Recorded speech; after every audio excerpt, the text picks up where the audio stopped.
জামুরিয়ায় শুক্রবার সকালে চা চক্রে যোগ দিলেন বিজেপির প্রাক্তন রাজ্য সভাপতি দিলীপ ঘোষ। রাজ্য সরকারকে কড়া ভাষায় আক্রমণ করে তিনি বলেন, প্রশাসন থেকে শুরু করে নেতা নেত্রী সবাই সেট, সবকিছুতেই দুর্নীতি। মুখ্যমন্ত্রীকে কটাক্ষ করে তিনি বলেন, উনি কি সামলাবেন বুঝে উঠতে পারছেন না। দল সামলাবেন, দুর্নীতি সামলাবেন না রাজ্য সামলাবেন।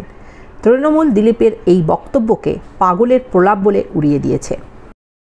কোন যোজনাতে দুর্নীতি নেই? আবাস আছে, শৌচালয় আছে, নতুন শুরু হয়েছে ট্যাব,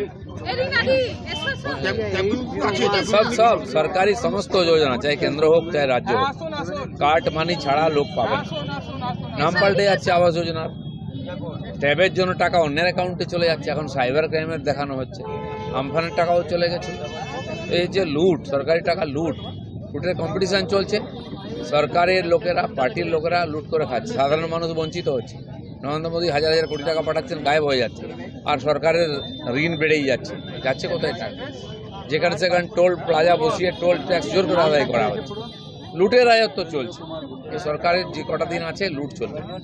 দেখা যাচ্ছে যে কর্পোরেশনের মধ্যে শুধু যে টাকা নয় হচ্ছে, এটা নিয়ে কর্পোরেশন, মিউনিসিপ্যালিটি থেকে স্কুল, কলেজ, ইউনিভার্সিটি কোথায় নেই? স্কুলে চক ডাস্টার কেনার পয়সা নেই, যাচ্ছে কোথায়?